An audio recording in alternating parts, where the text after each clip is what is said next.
How to make Instagram account private. Hello guys, welcome back to Random Tech YouTube channel. So today in this video I'm going to show you how you can enable or how you can make Instagram account private. So basically here I'm going to show you a small and sweet tutorial how you can switch your account to private mode. So before starting the videos, I would like to request you please to hit that subscribe button and press the bell icon. So without wasting much more time, let's get started.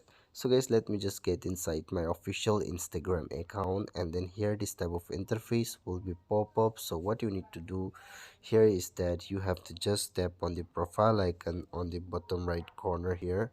Just tap on it, and here this type of interface will be pop up. So what you need to do is that you have to simply tap on this 3 days on the top right corner, and here you have to click on settings, and after clicking to the settings option, here you'll find these options here. So you have to click on privacy. Simply you need to tap on privacy, and then here you can see private account.